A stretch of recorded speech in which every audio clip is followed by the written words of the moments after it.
जय हिंद दोस्तों। चलिए दोस्तों बात करते हैं एक और क्वेश्चन के बारे में। इस क्वेश्चन में एग्जामिनर ने कहा है a certain amount of money earn 540 as a simple interest in 3 year if he if it earn compound interest of 376.20 at the same rate of interest in 2 year, find the principal amount। यानी examiner ने क्या कहा कि कोई amount था, उसने उसे 3 साल के लिए सिंपल इंटरेस्ट पे दिया, एक फिक्स रेट ऑफ इंटरेस्ट पे दिया। जो इंटरेस्ट मिला 3 साल में वो 540 रुपये मिला।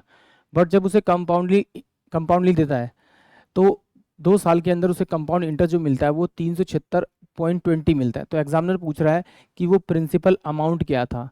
तो ज़रा एक बार यहाँ ध्यान से देखिए, ये जो इंटरेस्ट दे रखा है वो 3 साल का दे रखा है, सिंपल इंटरेस्ट दे रखा है। और मुझे पता है हर साल के लिए सिंपल इंटरेस्ट क्या होता है, सेम होता है। तो अगर मैं इसको 3 से डिवाइड करूं तो मेरे पास कितना आएगा, 3 एकम 3, 3 अट्ठे 24, यानी कि 180 रुपये। यानी कि 1 साल का जो इंटरेस्ट आएगा मेरे पास सिंपल इंटरेस्ट वो कितना आएगा, 180 रुपये आएगा। और 180 रुपये का अगर 2 से मल्टीप्लाई करो तो 2 साल का इंटरेस्ट होगा मेरे पास में 18×2 = 36, 360 रुपये। ये 2 साल का इंटरेस्ट है, सिंपल इंटरेस्ट। और वो कह रहा है कि 2 ही साल का कंपाउंड इंटरेस्ट है मेरे पास में, ये SI है और ये CI है। वो कितना कह रहा है, 376.20 आ रहा है। इन दोनों का अगर आप डिफरेंस करेंगे तो डिफरेंस करने पे कितना आएगा आपका, ये आएगा 661.20 अपोन में क्या करेंगे, या तो आप 360 रखिए, 360 रखेंगे तो 100 की जगह 200 से मल्टीप्लाई करना पड़ेगा, नहीं तो आप इस इंटरेस्ट को रखिए यानी 180 को रखिए। 180 इंटू में आप 100 कीजिए।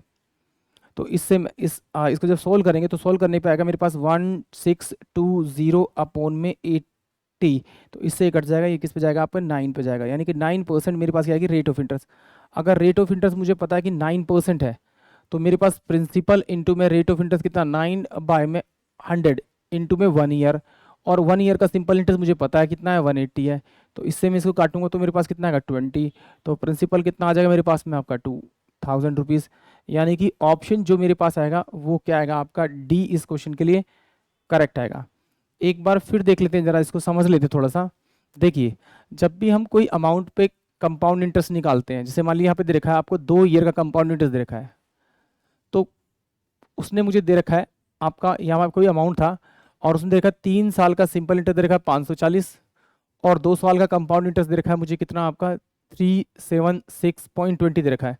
तो अगर इस 3 से इसको डिवाइड करूंगा तो 180 आएगा। यानी कि पहले साल जो इंटरेस्ट आएगा 180 आएगा, इस अमाउंट पे निकालूंगा मैं आपका, फिर उसी रेट से निकालूंगा तो इस पे 180 आएगा, फिर इस पे निकालूंगा तो 180 आएगा 3 साल का। इन तीनों को जोड़ूंगा तो मेरे पास ये 500 किसके बराबर आना चाहिए, 40 के बराबर आना चाहिए। बट वो कह रहा है कि 2 साल का CI और SI का जो उसने SI का जो डिफरेंस दे रखा है वो मुझे यहाँ से मिल जाएगा। तो अगर मैं इसका 180 का मैं R% निकालूं या समथिंग निकालूं तो मेरे पास जो डिफरेंस आ रहेगा वो डिफरेंस कितना आ रहा है, 1620। यानी कि इसका R% निकाल के मुझे इतनी वैल्यू मिलनी चाहिए, जो जितनी वैल्यू मिलनी चाहिए उस वैल्यू क्या करेंगे, 1620 अपोन में 18 और यहाँ पर 000 कर देंगे, इनटू में 100 से मल्टीप्लाई कर देंगे। इससे मेरा ये कटा, इससे इससे मेरा ये कटेगा, तो 9% क्या आएगा मेरा पास, रेट ऑफ इंटरेस्ट आएगा। अगर रेट ऑफ इंटरेस्ट आपके पास है तो आप सिंपल सी बात है, आप प्रिंसिपल भी निकाल सकते हैं। तो 180 इंटू में 100 बाय में 9 करेंगे तो ये मेरे पास प्रिंसिपल अमाउंट आ जाएगा।